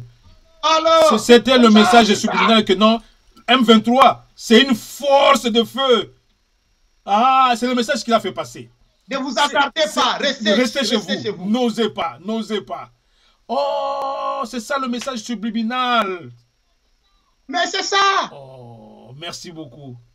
Alors c'est simple d'analyser et de comprendre, même si au nom de la fameuse diplomatie, on pouvait ne fût-ce faire une lettre d'indignation et de protestation. Notre diplomatie devait faire ça.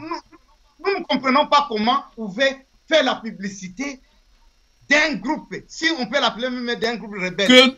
Qu'un pays des Nations Unies qualifie de terroriste, mais un secrétaire général des Nations Unies loue ce groupe-là, disant que ce groupe a même un équipement sophistiqué.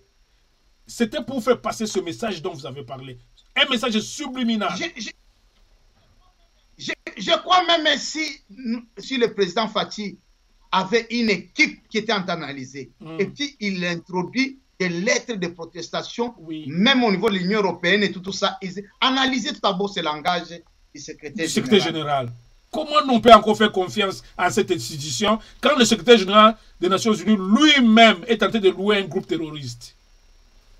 Il fait peur à notre armée, il fait peur à nos populations. Tout à fait. Vous n'avez pas à vous sauver. Tout à fait. C'était ça le message du secrétaire général. Mais c'est ça le message. Alors, allez, pas même négocier. Il faut dire que non, allez juste seulement vous agenouiller devant Kagame. Allez vous agenouiller devant Kagame. Ils vont stopper les machines. Mais c'est ça le langage. Disons-le clair. C'est le langage. C'est cela. Moi, je suis plus qu'indigné du secrétaire. Parce que maintenant, je confirme que quand on avait dit, je croyais que c'est juste les représentants de Moussou qui ont dit. Alors que ça sortit de la bouche du secrétaire général des Nations Unies. Ça c'est vrai. Allons-nous attendre encore? Ça c'est vrai.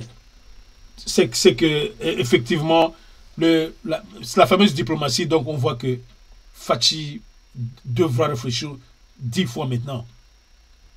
Hein? Fachi a toutes les preuves maintenant que chercher à louer chaque fois les Nations Unies et tout ça, comme il a fait dans son discours, c'est une perte de temps.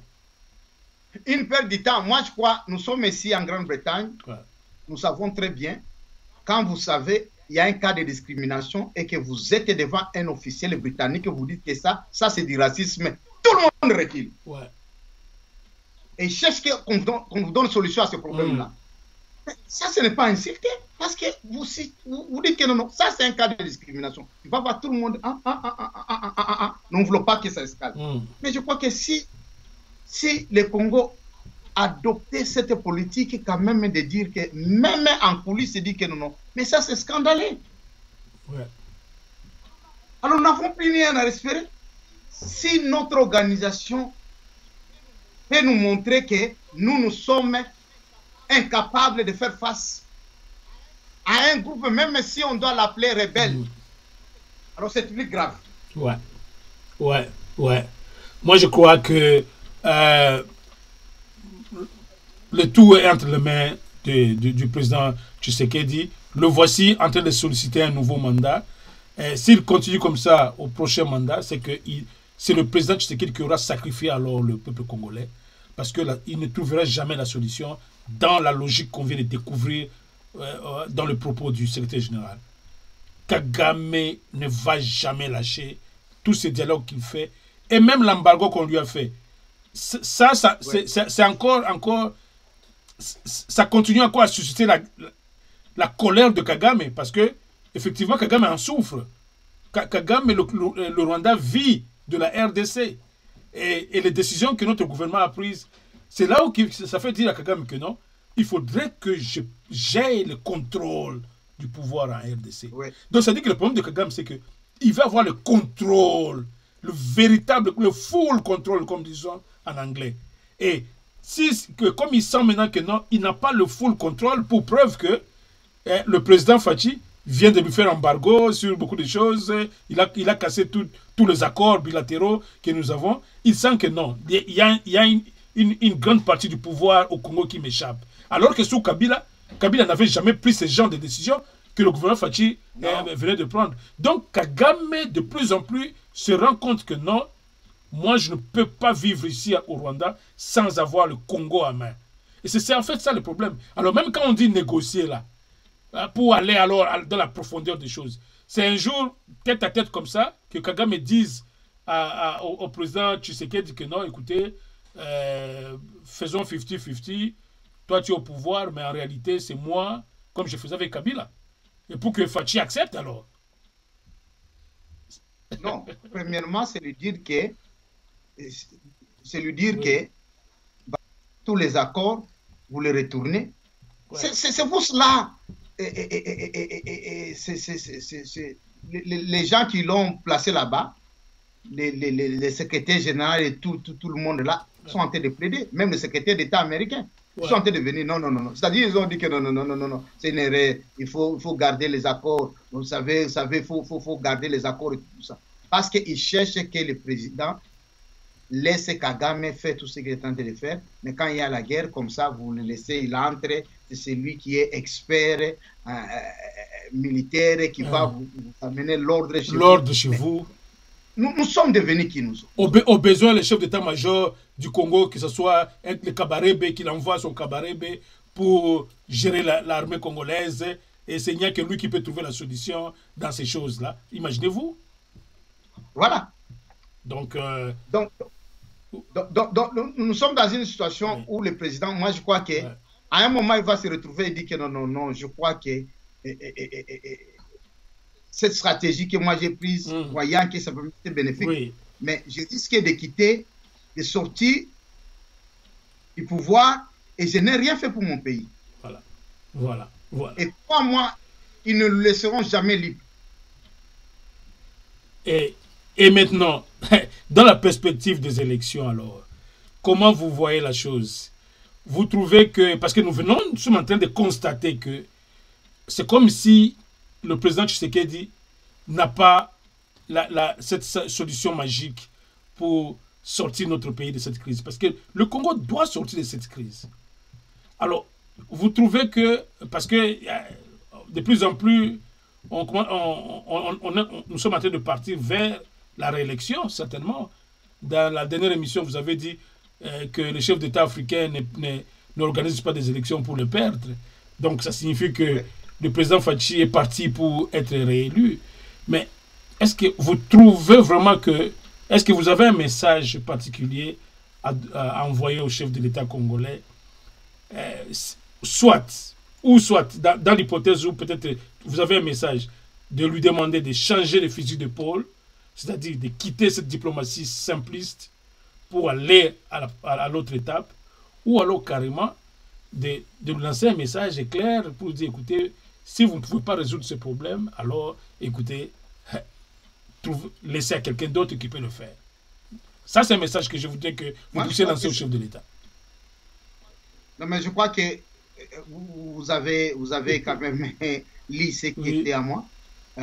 C'est ce que vous venez de dire en 2 minutes. Moi, je crois que si le président Fachi pouvait prendre son courage et que non, c'est ça que j'attendais, être à la magistrature suprême, je crois très bien que j'ai fait ce que je pouvais faire dans un mandat.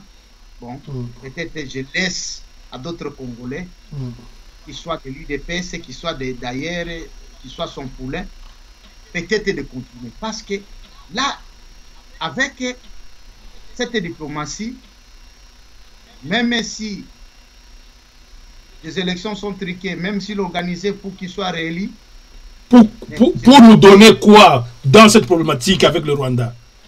Mais c'est ça le problème. Pour lui donner quoi? Pour lui donner quoi? C'est-à-dire qu'aujourd'hui, nous avons un 23. On risque d'avoir 3 ou 4 rébellions, même si les ADF sont là, ne sont pas en train peut-être d'occuper des toits. On risque d'avoir 3 ou 4 parce que ces gens-là peuvent multiplier. Non seulement, même les fameux M23, les Rwandais, peuvent prendre même Goma.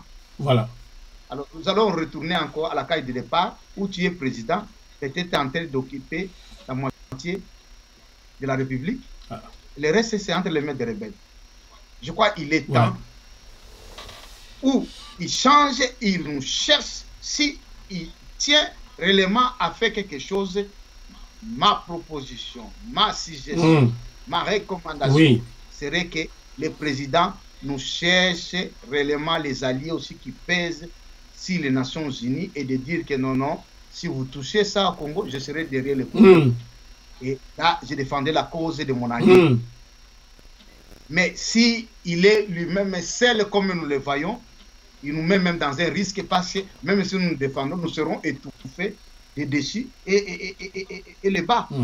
Alors, ce que nous demandons, où il doit et tout cela, s'il y a même des contrats qu'il doit signer au bénéfice que le Congo, comme Mobutu le faisait, on peut encore une fois de plus se fermer les yeux en train de voir que le Congo quand même a une voix sur le Conseil des Nations. Nous n'avons plus de voix. Le Congo est devenu faible. Hein? Mais très faible, même si on ne veut pas le dire.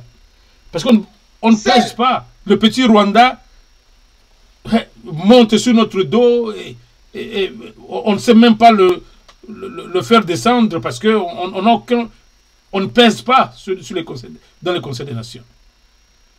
Et donc, c'est là, la responsabilité, c'est lui qui dirige le pays, parce que c'est lui qui dirige de la politique extérieure de la RDC. Aujourd'hui, la politique extérieure de la RDC, notamment vis-à-vis du Rwanda, c'est négociation, négociation, négociation. Alors que Kagame vient de dire que non, vos jeux de blâme là, vous allez, ça ne résout rien. Moi, vous devez faire ce que moi je veux. Ce que moi je veux. Dès lors que vous n'avez pas fait ce que moi je veux, vous allez pleurer et vous allez vous étouffer vous-même dans vos pleurs. C'est ça le message de Kagame. C'est ça le message de Kagame. Donc ça signifie que Fachi doit changer sa diplomatie vis-à-vis du Rwanda. Je crois que ça c'est comme ça que nous devons terminer cette émission. Si Fachi ne change pas cette diplomatie, nous sommes sacrifiés. Le Congo est sacrifié. Absolument. Okay. Et nous perdons même notre droit d'être. Voilà. Parce que si notre voix n'est pas écoutée, Voilà. on n'a même pas d'alliés, même en Afrique. Même en Afrique. Là, je suis en train de me demander. Quel est ce pays qui peut nous donner aujourd'hui ses troupes pour aller en guerre? Personne. Personne. Même notre voisin Sassou Nguesso, je ne le vois pas nous donner ses troupes. Alors, tous ces voyages que Fachi, c'est pourquoi les Congolais doivent quand même quelque part interpeller le président sur les différents voyages qu'il a opérés. On n'a pas vu les investisseurs venir investir au Congo. D'abord, quand il va chercher les investisseurs, il n'a pas préparé le terrain pour que ces gens viennent investir. Un pays qui n'a pas d'électricité. Quelle usine va fonctionner dans un pays qui n'a pas d'électricité, qui n'a pas d'eau? Déjà là, commence d'abord par mettre ces choses sur place pour aller chercher des investisseurs. C'est-à-dire, sur ce plan déjà, c'était de l'amateurisme. Deuxièmement, si c'est sur le plan de la puissance, mais alors, préparez-vous pour avoir des coalitions, de bonnes coalitions.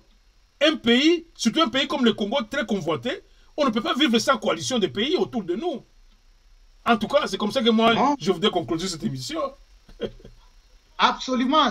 Vous êtes en train de dire c'est que tous les Congolais sont d'accord. Nous n'avons aucun pays qui dit que ce qu'on a fait au Congo là. Je n'ai même pas entendu pour cette crise ici de Bunagana, entendre les leaders, même au niveau de la SADC, qui s'est dit non, trop c'est un peu trop là, non, ça ne va pas. Personne ne condamne. Personne ne condamne. Ils ont semblé, non, oui, ils ont accepté parce que les faits étaient là, que non, Kagame a violé, il est roi. Imaginez-vous, même quand le président Tshisekedi était président de l'Union africaine, il n'a pas su mobiliser des troupes même de l'Union africaine pour venir pour la cause du Congo. Il n'a pas su, parce que ces pays-là jouent un autre jeu. Il n'a pas su les amener vers eux, comme El-Sisi de l'Égypte. L'Égypte a une grande armée expérimentée. Oui. Si on pouvait avoir un partenaire comme El-Sisi. Mais c'est ce que nous disons. Si nous voyons même des alliés pareils, nous allons dire, notre diplomatie est quand même Mid East, c'est-à-dire Israël. Nous avons Israël, on peut avoir l'Égypte ici en Afrique, on a peut-être le Maroc et autres, et tout ça. Mais on ne voit pas. C'est seulement cette diplomatie de luxe, voyager, dépenser l'argent, le protocole. Je crois que le président, nous devons être assez clairs vis-à-vis du président Tshisekedi. C'est comme s'il adoptait une diplomatie de prestige, une diplomatie de luxe. Hein? Être dans les grands palaces et tout ça, rencontrer les grands de ce monde. Je crois que l'homme a seulement réalisé son rêve. C'est comme ça que nous, on peut conclure. Comment on peut finir un mandat sans bâtir une coalition autour de vous? Parce que vous savez que mon pays est très convoité. À tout moment, et puis j'ai 9 voisins. À tout moment, l'un de mes voisins, et puis surtout qu'ils savaient qu'on a déjà 2 voisins, l'Ouganda et le Rwanda, qui déjà me provoquent. Demain, l'Ouganda peut envahir encore l'Ituri et Kagame peut encore pousser sur l'accélérateur pour prendre Goma. Qu'est-ce qu'il va faire à ce moment-là? Qu'est-ce qu'il va faire? Donc, c'était une diplomatie de luxe, de balade et autres. Ça n'a jamais été réellement une bonne diplomatie pour raffermir la cause de son pays. C'est comme ça que moi je constate. Hein. Je ne sais pas. mais exactement. J'ai vu même l'ancien président nigérien qui est un sage, Obasanjo, à ce côté. Mais je n'ai jamais entendu Obasanjo pour dire que non, c'est un peu trop.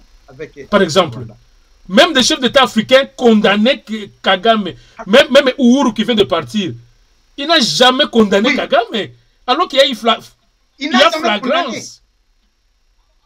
Alors, même le fameux Lorenzo, Lorenzo là. De diplomatie. Hey. Hein?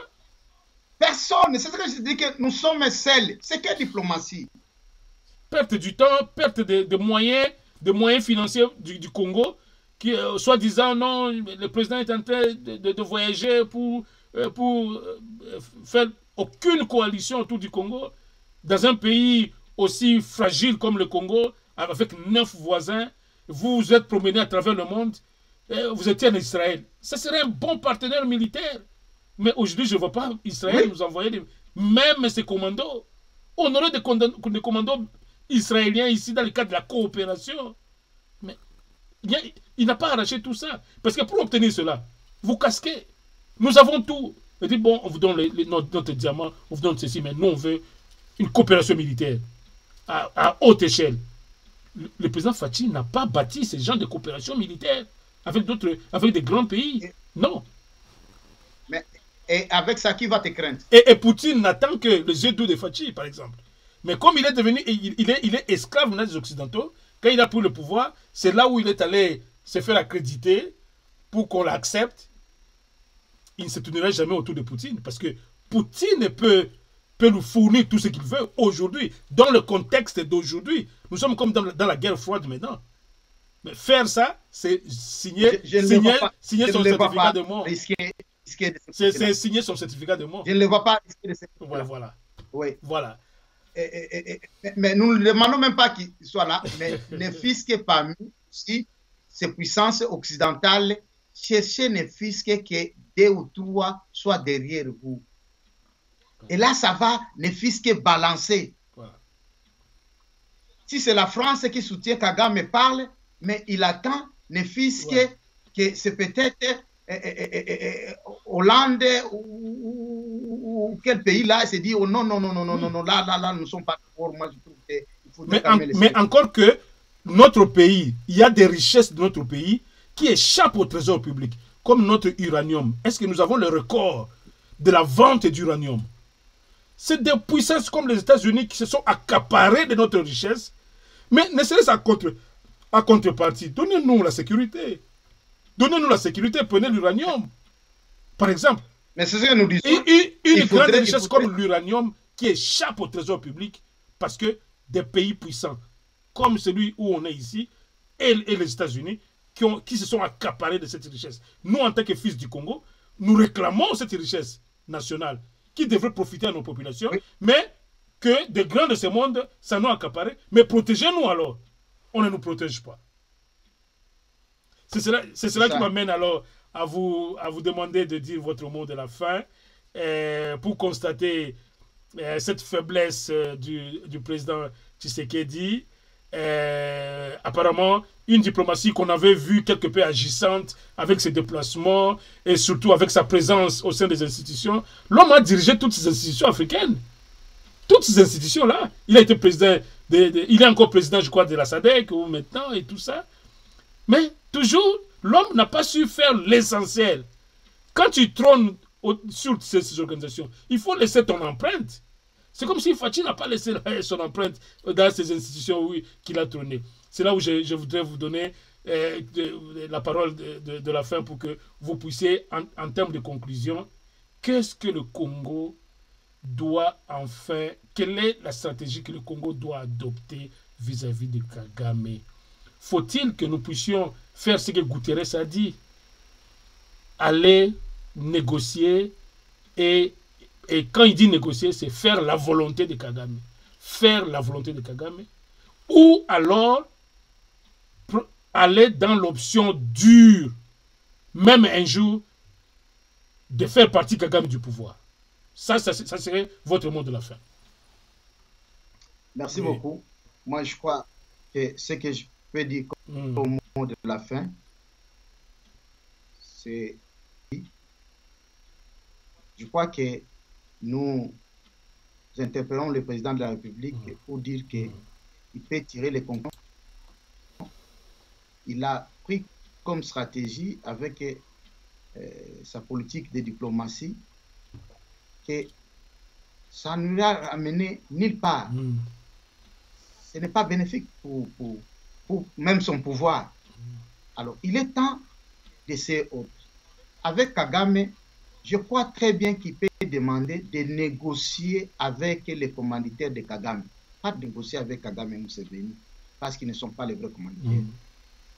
Si ça doit lui coûter, non, il peut aller. Il a le soutien des Congolais.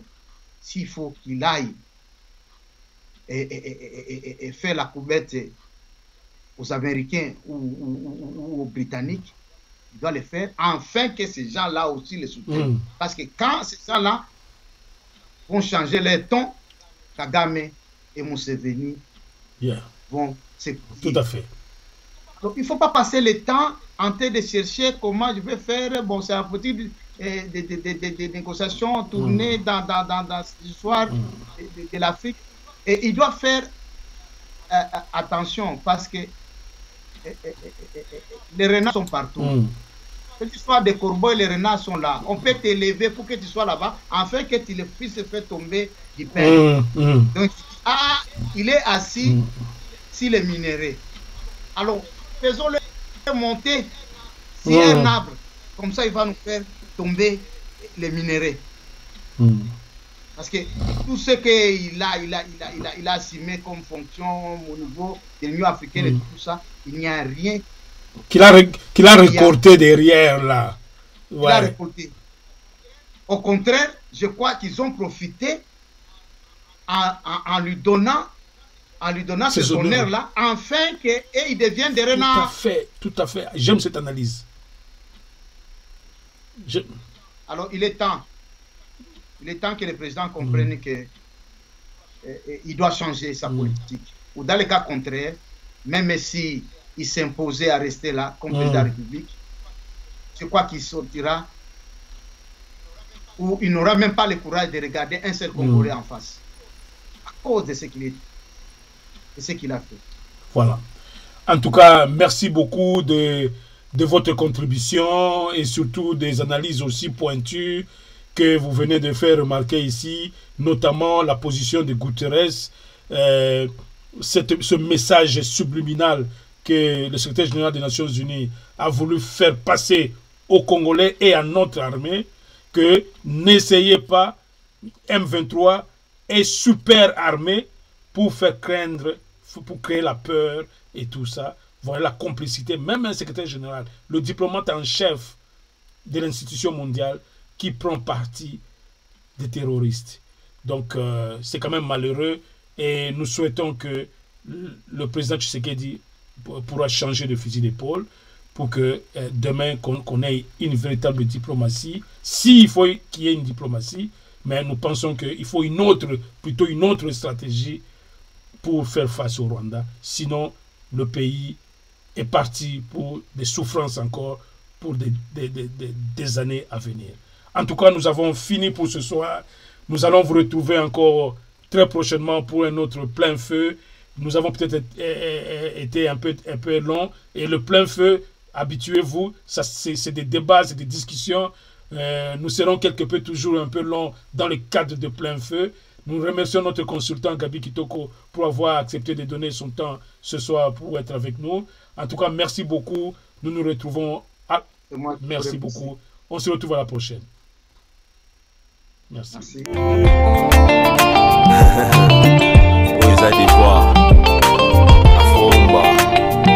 Taiga Beach, Yoka.